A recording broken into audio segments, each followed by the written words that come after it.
I mean, the amount of goosing going on under the pile is unbelievable. Yeah, so I was a gooser. No, you weren't. Were you really? Oh, man. I was giving everybody the business. Come on. When you're a 40-year-old man in the NFL, you're goosing people under the pile? I mean, that was for fun. Come on, let's have a good time, guys. If we're going to be under here together, let's smile. I don't even know where to go from there. Like, I'm a little flushed right now. Hey, come on. Let's have a good time.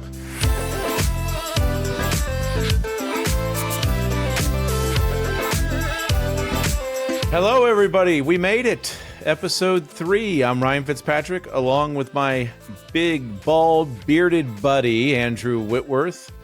What a week we had in Baltimore, Whit. We definitely got our best game of the year, and I thank the NFL schedule makers for what they did. We get a lot of those division rivalry games now, but this one definitely lived up to the billing. Yeah, there's no doubt about it. I mean, that was pretty awesome. I know for us both, we shared, like, being up front, a front row seat for those guys. I mean, talking about a chance to watch Joe Burrow and Lamar Jackson go at it. Every time they play each other, it's an insane battle. Crazy plays are made. Jamar Chase was out of his mind the entire game.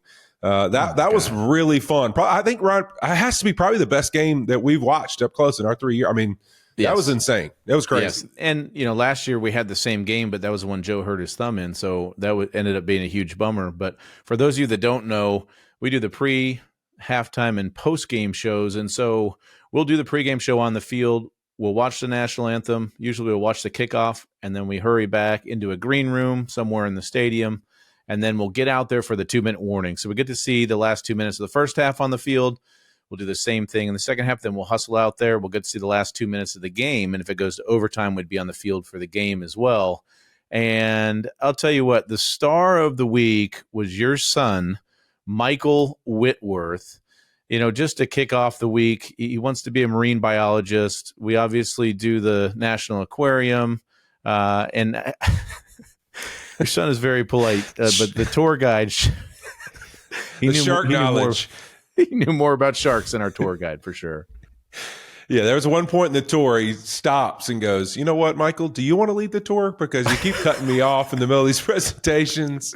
Mike gets fired up by some sharks, man. He's the only probably left tackle, marine biologist out there. He's one of two. He's like, I'm either going to be a left tackle like my dad or I'm going to be a marine biologist. All right, buddy, you do you. He's got options. But so we were there. I was standing right next to Michael when Jamar Chase catches the ball in the end zone, and then the 2-point conversion, the go-ahead 2-point conversion that ends up failing. But that was just the start of his beautiful week. What'd you guys do after that, Whit? Yeah, that was insane. I mean, to be right there for the action of the ending of that game. The next day we wake up and head over to D.C. and we go to Washington. We go watch the Washington Commanders practice, getting ready for the Steelers this weekend. And so we got a chance to hang out with DQ, with Dan Quinn, and some of those guys. It was a really cool experience. I got a chance to sit down with Jaden Daniels, which we'll get to see this week on Thursday Night Football. Really neat. Another LSU Tiger. And so Michael got to hang out with Jaden Daniels, take some pictures. The Commanders gave him gear. I mean, he got rocked out in gear, so he was jacked up. And then it's like, hey, now it's time to go see some monuments, man. So we grabbed some scooters. And we started zooming around D.C., checking out the monuments. It went to Lincoln Memorial, Martin Luther King. We went to the World War Memorial. We checked it all out. You're going to piss off a bunch of people, a bunch of adults, because this is a 12-year-old kid, right? We were having a blast. He's got a front seat to Thursday Night Football, gets to watch the most epic Thursday Night Football game in the last 3 years that we've done. Then he heads over and meets Jaden Daniels and hangs out for a little bit. Then he does the tour of Washington Monuments, National Mall. And was that it, or was there? You guys get anything else? No, you know me, Fitz. I like to let's live on the edge, baby. So I look at him at one point on the scooter, and I go, "Hey, I know we had talked about going to the LSU game, and I said that we probably couldn't pull that off, but Mama said it's cool if we want to stay out on the road. Do you want to go?" And he's like, "Yes." So I said, "Give me 2 seconds." We stopped our scooters. I look on my phone. I found us 2 seats on a flight to New Orleans. We zoom back on the scooters to the hotel, throw our stuff in bags. We go to the airport, get out to New Orleans, head to Baton Rouge, and we went to LSU Bama on Saturday, and it did not disappoint. That's for sure. Well, and it's not like he just goes to LSU Bama. I'm sure you guys did the game day set. We did a little. We heard, we went and saw Kirk Herbstreit and his crew on game day. It was really, and obviously Nick Saban. I played for Saban at LSU, so it was great to get a chance to see him. And I didn't even know Miss Terry, his wife, would be there, and who was like another mom to me when I was at LSU. So we got to go up on the stage, hang out with them on the backstage at College Game Day, and then of course, hang out with them on the bus and go out on the pregame and do the whole thing. Michael's out at midfield, hanging out with Kirk's dog and just chilling and meeting all the players and the refs and both head coaches. I got a picture of him in his little Raising Cane's hat, hanging out. So he had a blast, a pretty epic weekend, to say the least. I don't know how many people, you got your bucket list things you think about doing. I think Michael lived his entire bucket list in 3 days between Lamar Jackson, Joe Burrow, Jaden Daniels, and a home LSU Tiger game with College Game Day and it being the ESPN game of the week. I even forgot to mention how you guys didn't fly Southwest out to Baltimore either. Honestly, let's be real. The best part of his week which was always the best part of my experience, is he got to fly Air Al out to the game in Baltimore. So with Al Michaels, he got the invite. So Michael now, he thinks he's pretty cool, to say the least. Yeah, I've been fortunate to be on that plane once or twice, and it is a treat. I mean, it's an absolute treat. You just try not to get in trouble so you can get invited back on it. But zero vegetables, but there's plenty to eat. No veggies. He knocked off a bunch of people's bucket list items as a 12-year-old in 3 days, which is amazing. My biggest bucket list item, which I think maybe you've done, is play Augusta National. That's the one that I still haven't been able to cross off the list. I did get to do it, and Fitz, it is it's pretty special. I'm not gonna lie to you. It was probably one of those things that to me goes down as like, it's something like every time I see it now on TV, the whole thing, like I used to give people credit, like, oh man, they're describing the holes and all that, and now when I go there, I'm like, oh yeah, I hit that shot, I had that putt when I see it on TV, and so it's great, and it's nothing like it is for the Masters, but to have played it was pretty awesome, and I got to go with some former players too, so it was. Are you allowed to talk about it? Are you allowed to talk about it? Yeah, I mean, I think so. I mean, wow. To the extent of I got to go. And, I was with Ed Reed and Derek Brooks and a couple of former guys, Brandon Stokely. So it was fun. It was a cool group, and we had a blast. I'll tell you what, I'll never forget it. I think that was definitely one that was on my list. For me, though, I love golf. So one of my bucket list things I really want to do, and I think it's going to become more capable for us soon, Fitz, is I want to do Scotland and Ireland. I want to do like a golf trip. I've never done it. Never go overseas for golf. Yeah, I want to go do that. That's on my list right there.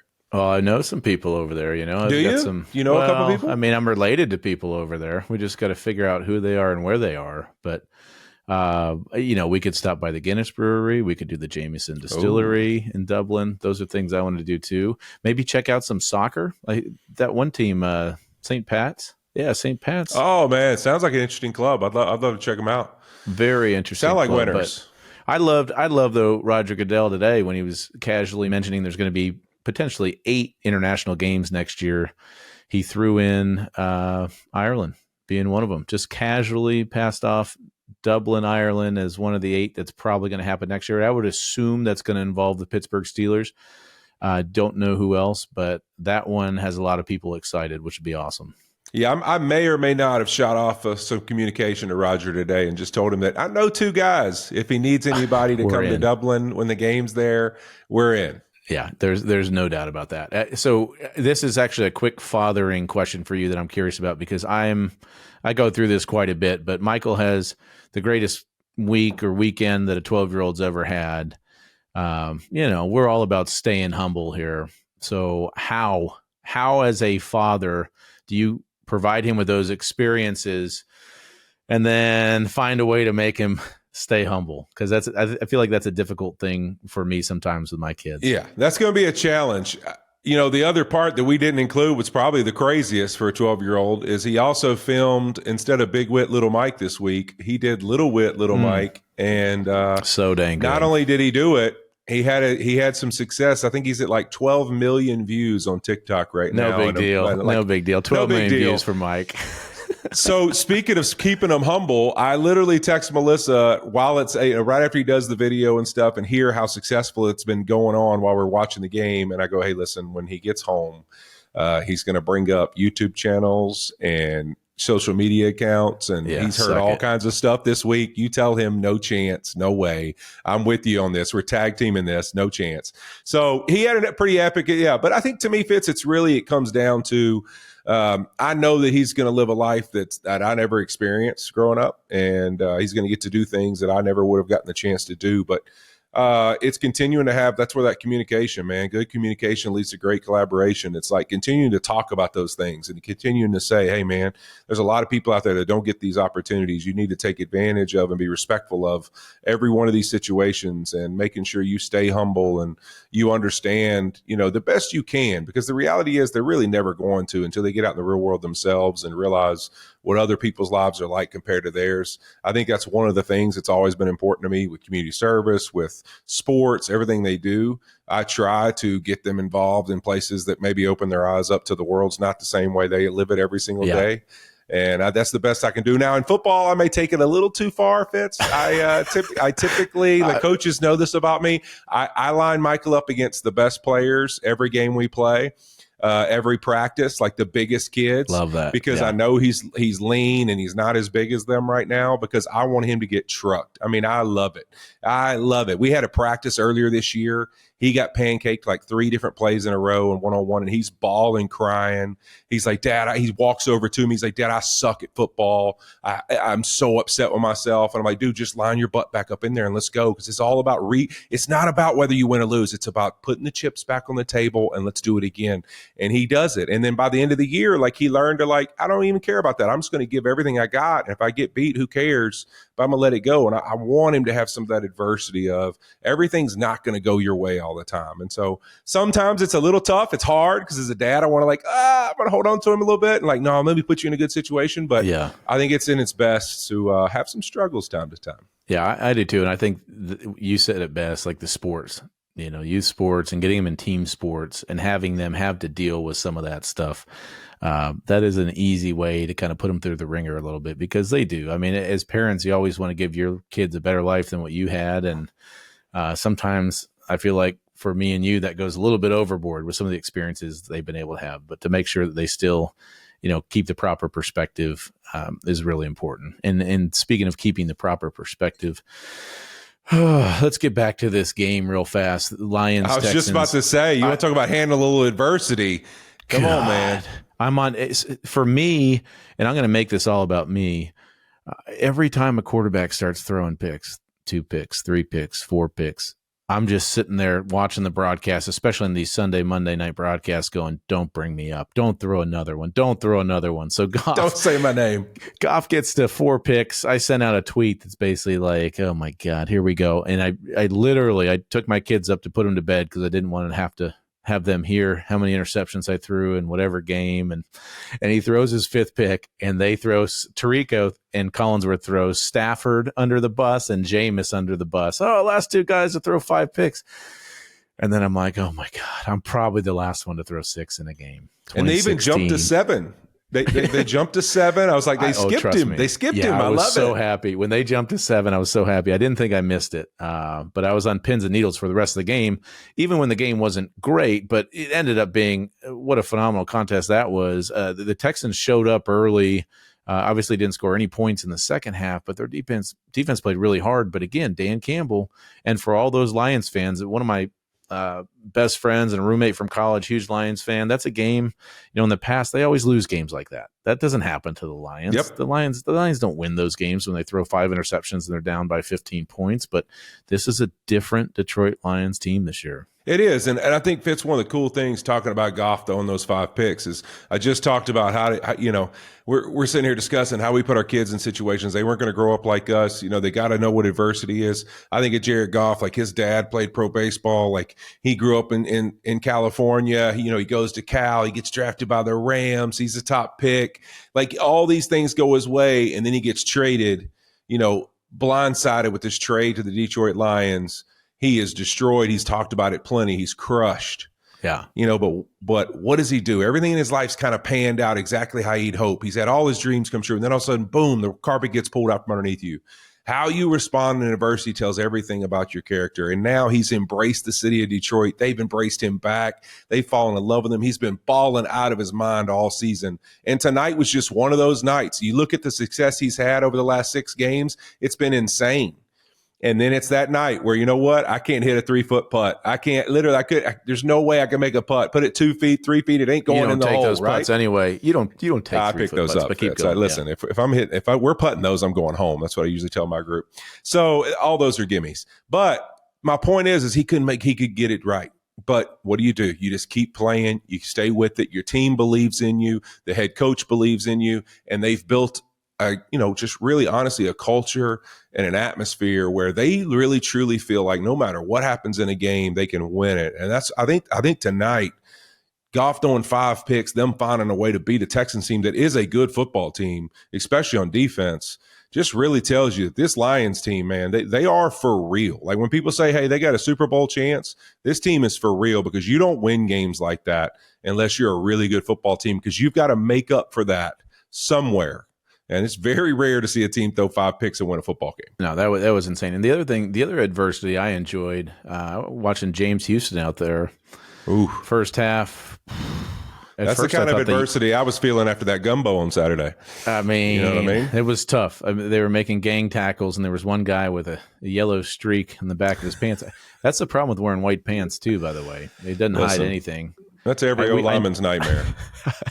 One of my favorite oopsie daisy stories about a guy pooping himself, and this was well documented. Now you can't get away with anything with Twitter and social media and all that. Is Chris Godwin? I think it was his first NFL catch, and it just blew up. And the guy was sick. We've all been there. You just pray you're not in white short or white pants when it happens, but we've all been there. James Houston, I'm glad you got him changed at halftime and got back out there and made some plays in the second half.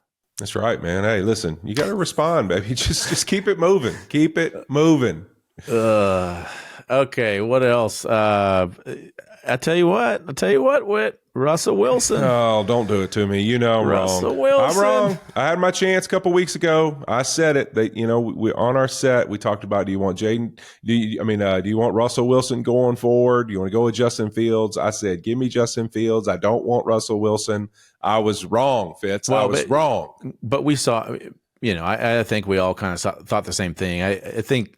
Maybe Justin Fields wins these games too. Who knows? But the thing that Russell has done, and the reason this is so much different than what happened to him in Denver, is this situation is very much what the situation was when he was in Seattle. Yep. They've got a great defense. They can run the ball. They've got a guy that can go up and get it. And again, a great touchdown in the corner of the end zone today, throwing those moon balls, as we like to talk about. But just solid, steady play. And I think even for him, when he went to Denver, first of all, they hired Nathaniel Hackett. They thought they were getting Aaron Rodgers. They didn't get Aaron Rodgers. They end up getting Russ. They extend him. They probably give him a little too much leeway, a little too much control. His head gets a little big there, and it wasn't the let Russ cook mantra. That's not when he's at his best. Yep. The ball doesn't always need to be in his hand. He doesn't need to be checking at the line and throwing balls all over the yard and spreading everything out. Tighten everything up. Let him control a game. Let him manage the game. You saw at the end of the game there, him getting them to jump off sides to end it. I love just it. the veteran presence that he is. This is a great situation for him, and this is how he survived and thrived in the first 8, 9, 10 years of the league for him. Yeah, you think of Mike Tomlin, the leader that dude is. There is no cheese bigger than Mike Tomlin, man. He is the OG of OGs. That guy. I got so much respect for him. I spent some time with him in the off seasons. I think he's one of those guys that keeps a locker room and a building that you're not coming in and messing with. And I think that's why it works well, is that Russell can come in and just be Russ and bring his positivity and be himself. because in that locker room, there is one person who's in the charge and the leader of that place, and it's Mike Tomlin. They look into him for everything. And so I think that he gets to come in and just play football and just do what he does. And he has clearly unlocked George Pickens, because I think you've said it for a couple of years. If I played with that guy, I would just throw him balls, give him chances. And that's all Russ does. Crap. Just give him chances. He's unlocked George Pickens. Now, George Pickens, man, he's become alive. He's a weapon every week in this running game and their defense. And I really love their two edge rushers. Man, I mean, Pittsburgh's a lot better than I think I ever gave him credit for. Yeah, and I don't always want to call out the missed takes that you had. So let's talk about a good take that you had, which was you said the Cardinals were going to beat the Jets. I did. I don't know if you thought they were going to beat the Jets 31-6 or put a shellacking on them like they did, but you mentioned and talked about James Conner and how physical this football team is. Their defense is flying around. They're really good tacklers. But I was surprised that it got out of hand like it did. Kyler Murray was phenomenal. Aaron Rodgers was not, and the Jets were in a funk the whole game. But more credit to the Cardinals than probably trash to the Jets, right? Yeah, I credit the Cardinals. I think they're just like the Steelers in the sense of we got to give them more credit. They're a better football team than we probably realize. And so I think that, you look at the Cardinals, what I love about them is that right now, what really has seemed to be a thing in the NFL is if you can run the football and you can play with physicality and a nastiness to your team, that, on offense and defense, we're going to play violent football. I think we're in an era where, the thing keeps circling, everything's cyclical around the league. And right now we're going back to the early 2000s, mid 2000s when I got in the league, and it was, hey, you better run some ISOs. We're coming downhill. It's going to be physical football at the point of attack. And if you don't stop that, then everything gets rolling off of it. The play actions, the passes, all are built through our ability to be physical. And you look at that Cardinals offense, man, with their multiple personnels and Kyler Murray being able to run and do what he does with his feet, and then James Conner. I mean, they are a team. When you go sign up to play, first thing you better understand is this is physical football, and we better bring it. And so I was worried about the Jets traveling all the way over there. Like I said before, they lost 5 in a row. And now you got to say, all right, we're going to go play a team that they don't care. This team just wants to get nasty. They want to get in the direct grass. They want to play physical football. And I just wasn't sure, unless everything's clicking with Aaron and the receivers, if the Jets were going to, pan out well in that game. And sure enough, we saw the Cardinals' physicality took it over, and there was really no looking back. Yeah, 2 things to add to that. One, turning back the clock. Harbaugh in L.A. with the Chargers. Oh, my goodness. Turning back the clock, baby. I mean, that looks like they're playing from 20 years ago, but he's done a great job there. Their defense doesn't give up many points. Talking about running ISO, they like to line up in 21 personnel and run right at you. But the other thing that I am so excited about as we're talking about the Jets and the Steelers, Mike Williams got to the red line. He gets to the red line, Fitz? How happy must Mike Williams be to be out of the mess that he was in New York and with the Pittsburgh Steelers, not only contributing, but catching the game-winning touchdown pass from Russell Wilson on the red line. I loved it. I texted you that right immediately. I said, was he on the red line, Fitz? I don't know. Fill me in. But that's one of those tweets, like I type it in. Do you send it? Do you not? And then Eric Wood right away, my center from Buffalo way back in the day, your buddies with E as well, was like, you are so petty. You are so petty. Come on. But you know what? Good for Mike Williams. Good for him, man. Yeah. I mean, listen, you go there, you make an impact. Now all of a sudden you feel a part of something. I'm happy for guys when they get opportunities and they take advantage of them. So good for Mike. Yeah. And so the other thing about this Twitter, I'm new. I'm learning. Probably you don't act new. Yeah. Well, I'm like 6 weeks in, maybe. Throwing some tweets out there. And the thing that pisses me off is and people keep sending me, don't respond to the aggregator accounts. There's a couple like football accounts or guys that they're just ripping stuff off other people and trying to get, a rise out of you. So one of the big things today, one of these aggregator accounts that I won't mention because I'm not supposed to respond to them. Otherwise people get mad at me. The Mahomes thing, I don't know if you saw it, but it's like Mahomes gets caught on a hot mic and basically he says like, hey, could you let me know if he's close? And the aggregator account throws it out there basically saying like, oh, the refs are helping out Mahomes. He's asking them to tell them, if the guys are close to hitting him or not. Come on, Andrew. That's not. We know what's happening there. Yeah. Tell the audience what's happening there as a left tackle, what he's talking about. Well, listen, I mean, throughout a game, I mean, if you have any sense, I'll put it that way, you better have a relationship with the refs and be able to go up to different guys and say, hey, here's the things, what are you looking for? Like, what have you seen out of me that you want to see different? I would always have those conversations. And in that situation, I think Mahomes is literally saying, hey, if my guys are on or off the line of scrimmage, like, give me a heads up.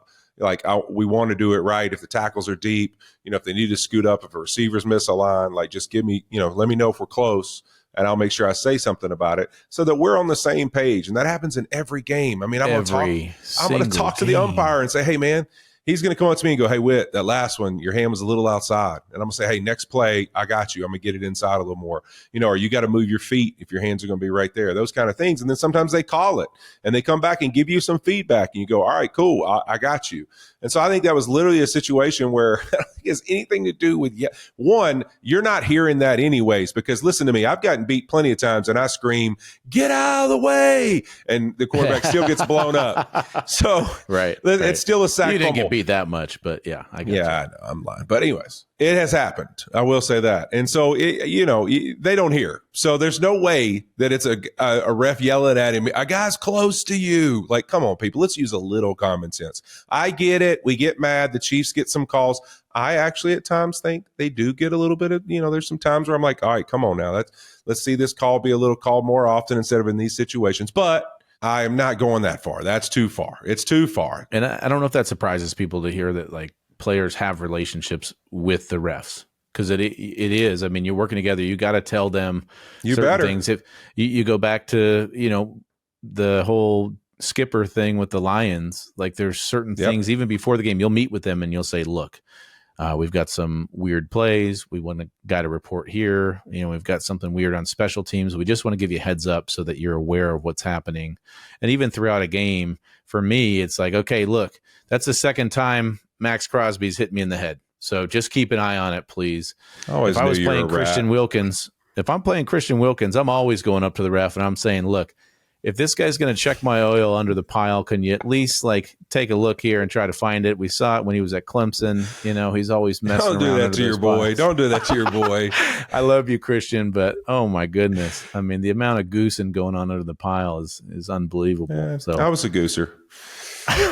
No, you weren't. Were you really? Oh, man. I was giving everybody the business. Come on. But, like, even when you got, like, okay, at LSU, whatever, when you're a 40-year-old man in the NFL, you're goosing people under the pile? I mean, that was for fun. Come on. Let's have a good time, guys. Let's have a good time. If we're going to be under here together, let's smile. Oh, my God. Yeah, I love that. Well, yeah, let's enjoy it. Yeah. Fitz, I don't even know where to go from there. Yeah, like, that makes me, like, I'm a little flushed right now. Hey, come on. Let's have a good time. Well, let's go here. Speaking of not having a good time, let's talk about Cowboys. I mean, Eagles just blow out the Cowboys. Jerry's super happy. And not only is it the Eagles blow out the Cowboys and they get whipped 34-6, but now there's glares in the stadium and we need to just tear the whole thing down. I mean, Jerry has got to be just ready to lose his ish right now with the stuff that he's having to answer questions about, but some of it he's done to himself, Fitz. Yeah. I mean, the receivers are calling for curtains, they want curtains so they don't have to look into the sun, but it's a stadium flaw. Like, it's a flaw in the design. And the fact that they keep it there, I don't know. It bothers me. I mean, there's always the stadiums you hate going to. There's the stadiums you love playing at. And for different reasons. You love it because of the atmosphere. You love it because of the environment. You love it because of, how beautiful the building is. I always my most hated stadium ever was Oakland. I was about to say, that's an easy one. Oh my God. That was the worst by far. Like, all the dripping and the water. And that so place was gross. nasty. Well, and there's a dirt infield. The dirt infield. Nothing like getting there. It's 3rd and 8. And I've got, Khalil Mack coming off the edge and I got to dig my feet into the second base track. I'm like, man, what is going on? What are we doing? I'm on dirt right now. Yeah. And then you're getting high from the smoke. There's just a cloud kind of around the stadium there too. And some of the oddest looking fans ever. I mean, all the outfits. Brutal. They're dog cussing your parents who are wearing your jersey, it was not a fun place to play, to say the least. I will say this, loudest stadiums and I'm sure you have your list too. And as a left tackle, that becomes a big deal with the silent cadence and everything. But mine are Seattle, KC, Minnesota, Houston, Indy. Those were all places where, I mean, the noise was deafening, no matter the record of the team. But Indy, especially when Peyton was there, was just the old RCA Dome was ooh, and like it was basically concrete for turf. That place was fast. Dwight Freeney and Robert Mathis got off the rock in the RCA Dome. I can tell you that. I don't know if they were pumping noise or it's just that loud, but there's been some rumors. I had a non-fun adventure on Monday Night Football as a rookie. I'll put it that way. Let's leave it at that. But I did definitely scream "Watch out" a bunch of times in that game to Carson Palmer. That is for sure. But yeah, talking about stadiums, Fitz, I always say this. Like some of my faves, I would say number one, and it's like not one I think people would think about that much, is the Baltimore Ravens. I think it's because the era that I really came into the league playing with Ray Lewis and Ed Reed and that defense. And if you really think intros and the atmosphere, it was kind of that first one where you're like the lights and the whole smoke, the whole deal. Like they were so good at it. Yeah. And then the band and the flags and like it was almost this coming from the SEC for me. It gave me a feel of being like in college, like a big SEC football game. I just always thought the vibe in Baltimore was just insane. So it's definitely one of my favorites. And then my other one I would say is Lambeau. So it was, Baltimore, obviously, and Lambeau to me, and I think I've told you this before, that's like the Augusta of NFL football stadiums. Ooh, Lambeau is the Augusta of NFL football stadiums. The grass is beautiful. The stadium, the aura when you're in there is just insane. Even the outside, all the little houses around it, you kind of get that feeling like when you pull up. Well, you haven't played Augusta yet, but when you get to go play Augusta, it's that same feeling. But even the bus ride in at Lambeau is awesome too. Going through the neighborhood and everybody, it's not double middle finger like it is in a lot of other places. It's people waving to you, and my parents back in the day, going back to wearing your kid's jersey, not good in Oakland. In Green Bay, they're offering brats. They're having them stay for the tailgate. But I would say the two you mentioned, that's funny. Have you played much in Buffalo or no? A few times in Buffalo. My thing with Buffalo is I only played them really probably, I would say when Josh was there and they kind of just turned things around, we played them. But I didn't play them much when they were like really good and competitive and like that, the atmosphere like you'd expect. Oh, so like when I was there, is that what you're saying? Yeah, no, I don't think, But I would just, the two you mentioned, it was funny because I put Buffalo in that category too. So Baltimore, Green Bay, Buffalo, it feels almost like a college environment. You look in the stands and everybody's wearing a jersey. Everybody's wearing, either the Bills colors, the Zubaz, or, shirtless, depending on how cold it is. Ravens kind of are the same way. That was cool looking up in the stadium and everybody had their jerseys on. They have the band playing, which is really neat. Because some of these places are the new stadiums are incredible. They're so awesome. Atlanta Stadium is unbelievable. Jerry's World, I don't like playing in it, but you just feel like the NFL is almost, the game is the sideshow. Yeah. And it's not. Well, it's like going attraction. to SoFi. I mean, there's nothing. Who cares about the game? You'd rather go hang out in all the corridors and eat sushi and hang out and have margaritas. And that's the atmosphere of those stadiums. So when you go to the other ones that have that history and that small college feel to them, it almost feels more special playing there because you're like, oh, this is unique. Yeah, Washington needs a new one for sure. There's no doubt about that. They're down on the list. And then I was just thinking about worst. Like away game locker rooms. The worst part about an away game locker room is they're not very big, and that's bad for a couple reasons. One, there aren't many stalls. And so when I tell you potentially the worst smelling place you could be in the history of Earth is when there's only 2 toilets and in an away game locker room and 60 dudes, and all the O linemen are just letting it rip in there, and you've got to stand in there waiting your turn. It's not okay. It's absolutely not okay. It's inhumane. It is. And then, Buffalo away game, I don't know if it's gotten any better, but cold showers, those are tough too. When you play a game in December, Buffalo, Kansas City, wherever it is, and you go to shower after the game and it is cold and doesn't get hot, again, not okay. But that's why you like the new spacious locker rooms. Kind of lulls you to sleep a little bit. Yeah, there's no doubt. There's some rough locker rooms at times. The cold shower is the worst, though. I mean, after a game, you already don't feel good. You just want a warm shower. I just want a warm shower to make me feel a little better. And now I got to just kind of jump in and out of the shower because it's so cold. It's brutal. But, hey, listen, such is life, baby. Yeah, such is life. Well, we've got some issues from today's games, and the only person that can solve this is the Honorable Judge Andrew Whitworth. We're going to call you Judge Whit. Use your gavel and tell me what you decide. First scenario, which I was very intrigued to watch on Sunday in the San Francisco game, Deebo Samuel is seen grabbing the neck of my former teammate, long snapper Tabor Pepper. And this happens after Jake Moody misses his third field goal of the day. I think Pepper's probably sticking up for his buddy Jake Moody, but there's kind of a little scrum that starts on the sideline. Who's in the wrong here, Deebo Samuel or Tabor Pepper?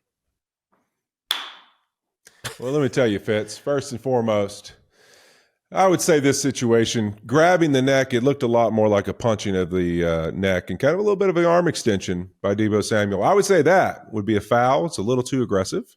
But at the same time, the San Francisco 49ers have been dealing with injuries.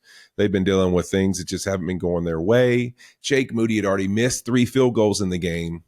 So I'm actually okay with Deebo Samuel being a little upset. Like, hey, man, just make a field goal so we can win this game and we can stay up there competing in our division. And however he may have voiced that, I feel like we can deal with that afterwards, okay? So you're taking Deebo's side. I actually am taking Deebo's side. I don't like the physicalness. We could have gone without the punching of the neck. I'm okay with teams jawing at each other because here's the reality, Fitz. The first thing we're going to say when this is happening and nobody's saying anything is, where's the guy who's standing up and saying, guys, this can't keep happening or we're going to lose football games? So I'm all right with guys getting testy. I'm okay that, you know what, we really all want to win and sometimes things are going to be said we got to take back. So I'm all right with that. But this isn't Fred Warner. This is Tabor Pepper. So you're still okay with that? With Tabor Pepper? Yeah. No, I mean, Tabor Pepper needs to just stay out of the situation. What he tried to do is come in and interject a conversation between Jake Moody and Deebo Samuel. And that's where, you know what the best thing to do there is probably walk over to Deebo afterwards. Yeah, just say, hey, snapping. Deebo, hey, man, you know what? Let's leave him alone, man. He's trying. He's struggling. Not in that moment. Don't confront him in that moment. That's a bad time. Let's have this conversation over on the sideline or de-escalate the situation, not come over there and bring heat to Deebo Samuel because you're lucky that that's all Deebo Samuel did. Thank you, Judge Whit. Second case here, Auburn basketball. So we all kind of heard about this. They're on a team flight to Houston. They had to be grounded after takeoff because there was some sort of scuffle between two players. What's your ruling here? Who's in the wrong? Listen here, Fitz. Do they do the gavel first or do they do it after they make the ruling? Well, my judgment's coming right now, okay? Okay. I don't know. So here's where I'm at on this. First off, they try to come back and say they were horsing around. The pilot's not turning around because you were being silly in the back of the plane, all right? I've seen guys playing cards. I've seen guys standing up when we take off. I've seen all kinds of antics going on in the back of the plane. They're not turning around for that. They turned around because we're fighting on the plane. Guys, get it together, okay? We're all trying to get to the destination. We're all trying to have a good time, go win a basketball game, play in a basketball game, whatever it is. Let's have just a little bit of discipline on our team. And maybe we save fighting for some other time than on the team plane. I mean, let's go. Come on now. We can't be real prideful about who we are if we're fighting on the team plane, Fitz. You ever seen a fight on the team plane? You ever seen the gavel? No, I have. I actually have seen a fight on a team plane. It did get handled and settled. I've smelled different smells of different hints of smoke on a plane before. That got handled as well, but never had a plane diverted. No. No moving rats on. in Judge Whit's court, please. Yeah, thank you for that ruling. Moving on. Bo Nix gets caught eating a Rice Krispie treat on the sideline in a loss to the Chiefs. I will say there's precedent with this one. I think public opinion shamed Mark Sanchez years ago in the preseason game when they saw him eating a hot dog on the sideline. Is this the same thing as Mark Sanchez eating the hot dog? And what do you think about rookie Bo Nix eating a Rice Krispie treat during a game? I'm okay with this one, Fitz. I will tell you this. There's a couple snacks I've taken down on the sideline. I don't usually go with something that large, though. Rice Krispie treat feels like something that's pretty obvious.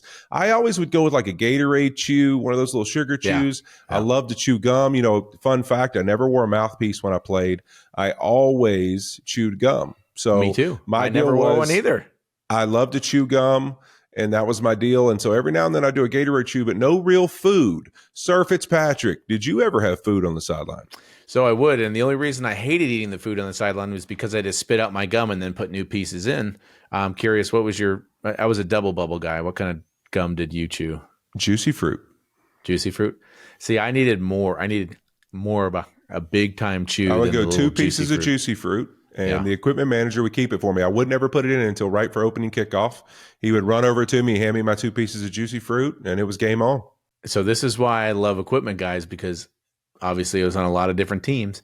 Every team that I went to, the equipment guys, that was the one thing I needed, would tell the next set of equipment guys, and I would show up. I've had my old school helmet in my new logo. They'd have my old school shoulder pads refurbished, and they would have double bubble for me for practice, which was so wonderful. But yes, I would do Rice Krispie treats sometimes. The biggest snacks we talked about a couple weeks ago, Uncrustables, Rice Krispie treats, bananas are kind of the 3 main things, maybe a little Cliff Bar or something to eat. So it's actually not like him snacking, like he got that for Halloween and he was just bringing his Halloween candy on the sideline. That's him.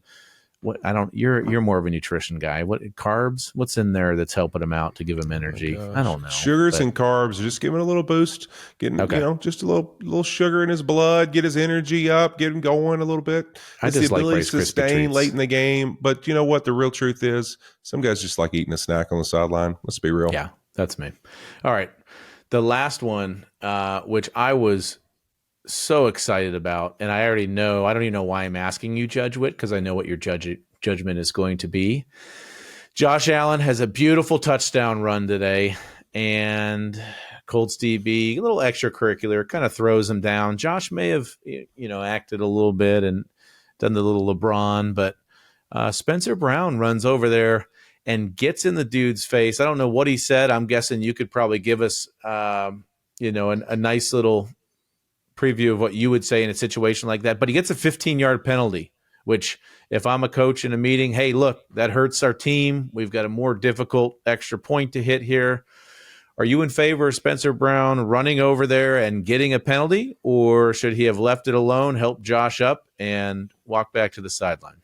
Here's what I would say, Judge Whit says. In that situation, my first thought was Spencer Brown should be ejected from the game because you should go over there and rip this dude's helmet off and send a message. But then I thought to myself, knowing the game situation, how close it wasn't actually enough of a lead for you to do that, because my 2 ejections only came with multiple touchdown leads. So Walter Payton, Man of the Year, you've been ejected twice? Twice. That's Who right. votes on that? That's unbelievable. Well, it's about serving your community. It's not about what you did on the football field. Okay. But anyways, my point is, I'm okay with what Spencer Brown did. And the head coach, what he should say to Spencer Brown in the meeting is, we did get a 15-yard penalty. It did make a harder kick. But if you want to send messages about people not touching our quarterback, Judge Whit and me, your head football coach, we're just okay with it, baby. So our Witness Protection Award winner this week, Bradley Bozeman, we talked about him a few weeks ago, is Spencer Brown. I've said it once and I'll say it twice, Fitz. It's just as cheesy as the first time. I got 2 contracts in my life, Fitz. I got to protect Melissa Whitworth and I got to protect my quarterback. Oh, that's it, baby. So Judge Whit says, Spencer Brown, good job, baby. All right, Ryan, we're headed to Philly this week. Got Commanders, Eagles, backing up our Bengals, Ravens matchup. Was sick with another really good one. Two teams that are trying to take a hold of this NFC East. But before we get there, we got a big birthday to celebrate, Ryan. Who? Al Michaels. Al Michaels turns 80 on Tuesday. Happy Come birthday, on, baby. Al. You know he's listening. He loves this podcast. Al loves the pod. He asks us every week. Happy birthday, Al. Big podcast guy. Happy birthday, Al. You're the best. He's called some amazing games over the years in every different sport you can think of. One of the absolute best parts of my life is getting to fly with him to some of our games and listen to the stories and the history of sports. This guy, man, he can lay it all out in a way that it just blows you away, man. You're in awe when you leave. Still sharp as a tack. And I will say too, his place in history of sport is unbelievable. And the humility of him too. My son started doing some play-by-play stuff. He's a sophomore in high school. And I sent Al a little clip just to say, he's coming for you basically. And Al said, anytime he wants to sit down and talk, anytime he wants to FaceTime, call, Al will be there for him just to, share old war stories and help him out any way he can. So what an unbelievable guy. And we are two of the luckiest guys on earth to be able to hang out with him each week and to be able to not just get to learn from him, but the friendships that we now have with him is pretty special. There's no doubt about it. And leading into that this week, Ryan, what you excited about in this Commanders-Eagles game? I mean, you look at this game. I mean, this Eagles team. I've said it. It's pre-bye, post-bye with them. I mean, the pre-bye before their bye week didn't look like the team people kind of expected them to be, and then since the bye, it's a whole different football team. Yeah, I can't wait. There's a couple things I can't wait for. Obviously, just seeing this offense, just seeing Jalen Hurts these last 5 weeks. He got his partner in crime, A.J. Brown, back. He's healthy now. I think that's really helped. Obviously, Saquon Barkley and the things we've seen out of him all season long, unbelievable, the way they run the football. But it's been an adjustment. I mean, you look at the Eagles the last few years, they lose Shane Steichen and Jonathan Gannon, who are both doing great jobs in Indy and Arizona now as head coaches. They bring in Desai, and that doesn't go well last year. And then they got Patricia helping out. And even on the offensive side of the ball, Brian Johnson.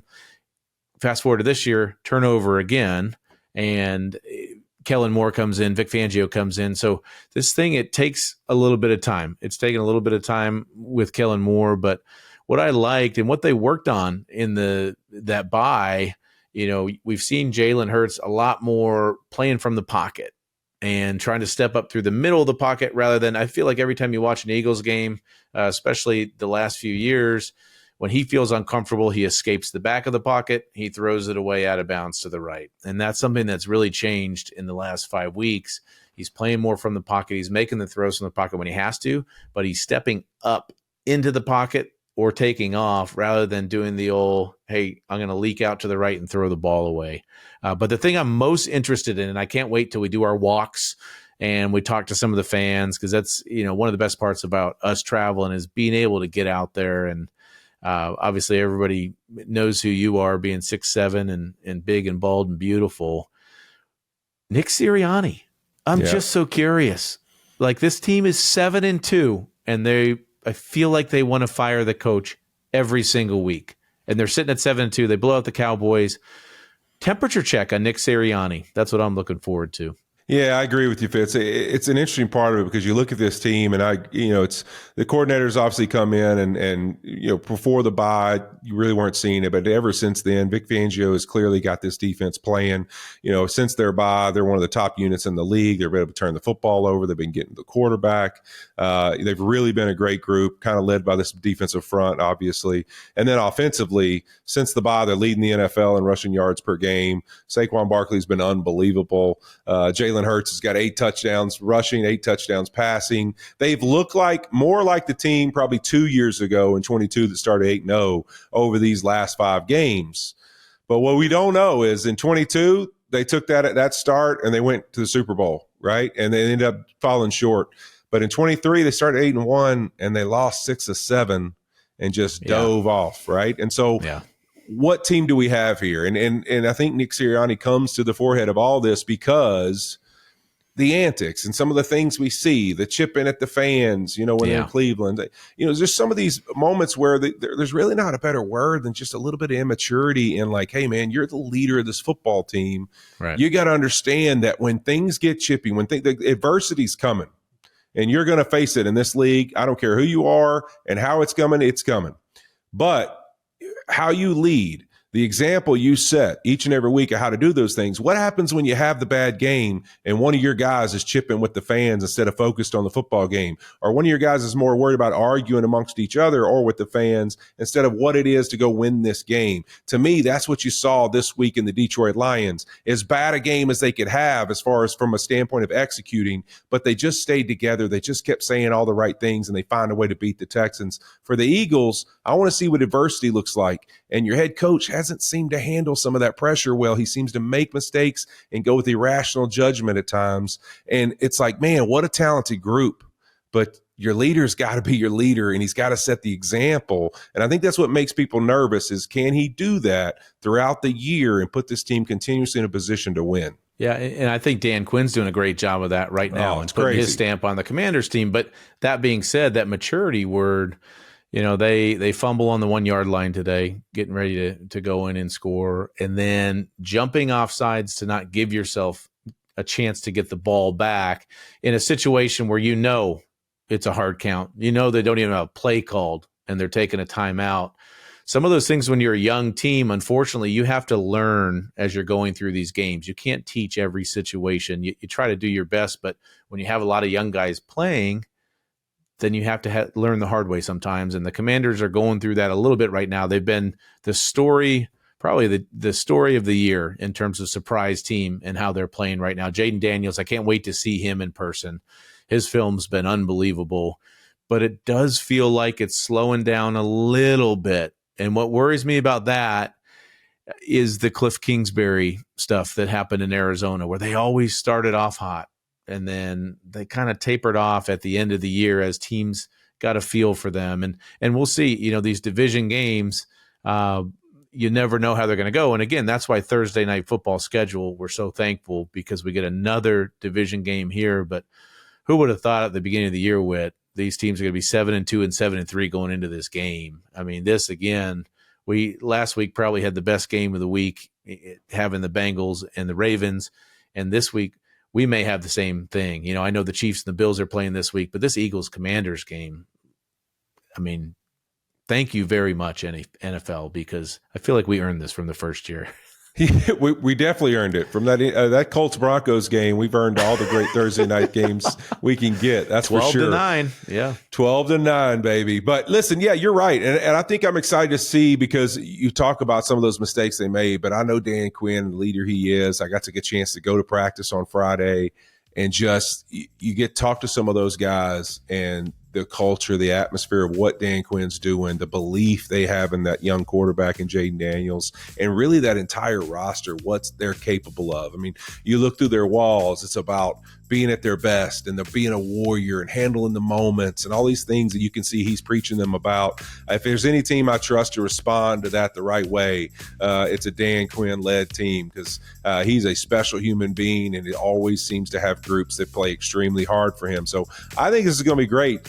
To have Jalen Hurts, Jaden Daniels, these two teams fighting for the NFC East. It's going to be a special week, a lot of fun. It's Al's birthday, and we're going back to Philadelphia, man. We got a big week, baby. It's a little big Independence Hall, Liberty Bell. We're good to go, man. We got a lot going on. All right, dude. Looking forward to seeing you. I'll see you Wednesday night. Everybody, thank you for tuning in, and hopefully we will see you next week.